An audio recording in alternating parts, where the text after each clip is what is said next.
Hi guys, this is Mrs. Maddie's mom. I am going to do a little bit of an art class with you today. Miss Connor asked if I could perhaps assist, and it would be fun.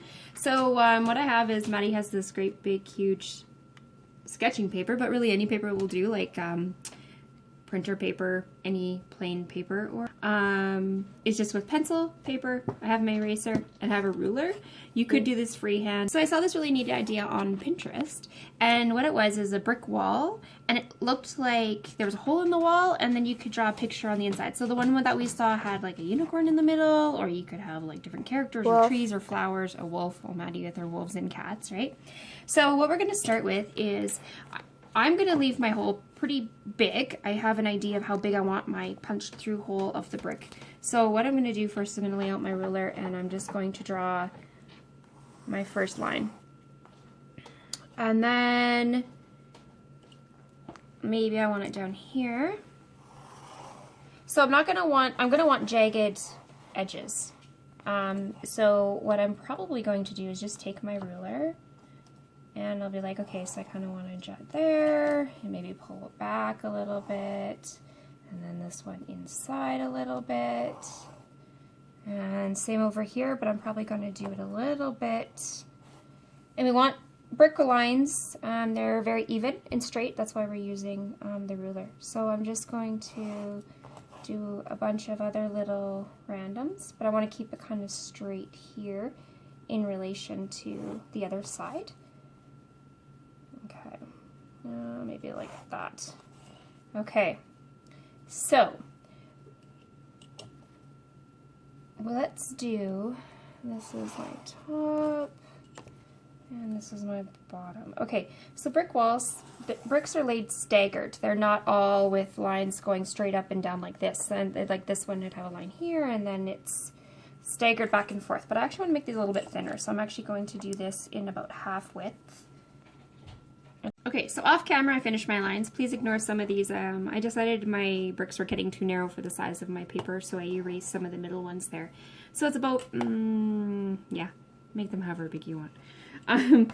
So what I was saying about staggering is, but right now I'm going to lay this down, but I'm going to draw the line where the grout would be, which is the cement and such that seals your brick lines together. Same with tiles in your bathroom or kitchen counter sometimes. Or walls. So I'm not going to do this one here. I'm going to actually do every other one like this.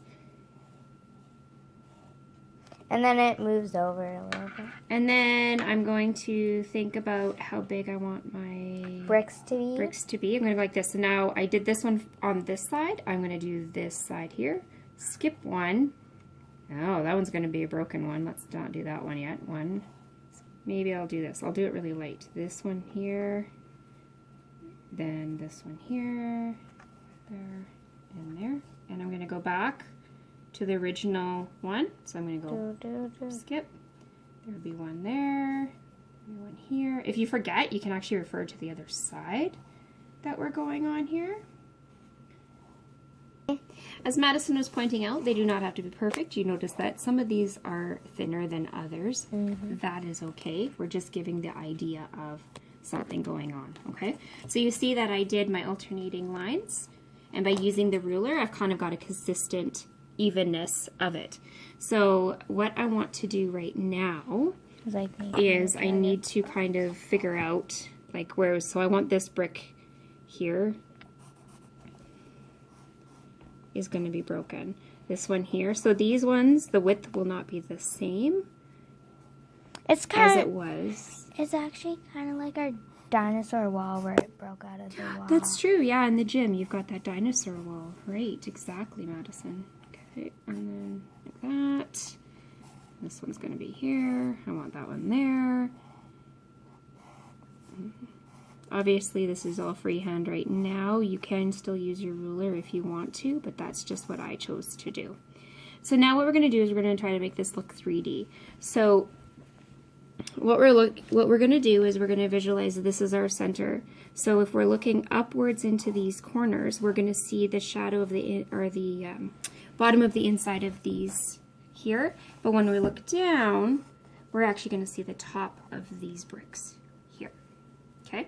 I said, in the middle, if you're thinking about looking up, if you're looking straight ahead, you'd be looking up to the inside or the top and down at the bottom. So in the bottom here, depending on how thick you want to envision your bricks to be, but I'm going to say to start with, I'm going to draw a line about half the width, and that's kind of an idea of what I want. So now I'm going to angle this like that. So the idea is we're going to try to make this look more diamond-like and symmetrical. Let's try to make it. And then this one would still kind of be along, we want to go straight-ish, up maybe just a tiny little bit. And again, make a symmetrical diamond. Then this one here, because it's getting more close to the eye level, we're not going to angle it as much, so we're going to do that. This one, we're only going to do a smidge, just based on where our vision is when we're standing there. So this one here, we're going to come across like that. This guy here, let's say like that. And this one here. That looks better. Okay, so this one here, we got to do this too, because otherwise that's going to bug me if we don't do that. Okay. And then we're going on to the top. Now when we go to the top, it's the opposite. So what we're doing is we're going to have this Basically line. the same. It's pretty much the same, exactly. So Just flip your thing upside down and do it again. Just go. other than, I'm all confused about Madison. Now you confused me. See, I was going up again. I don't want to go up. I want this to come down, don't I? Down. It wants to go down. Okay. Apparently I can't figure this out. I'm going to do it this way. Here we go. Now I can envision this. Like, there we go. Again, kind of like a symmetrical thing. This is our line here. We're going to bring this guy here. And this one, same thing. And he's going to come here. Why does that seem weird there now? Probably because this guy, I don't like him right there. Where's my eraser? I stole my eraser. I stole my eraser! Get it out of here! Get it out! Get out! Out, out! Okay. Oh, I didn't erase that. Okay. So, now you can draw you thing can inside. draw. Oops. See, I still want to go backwards here. Okay, so when I color this, what I'm going to do is I'm going to do a separate color for the bricks that are round, and then choose a light.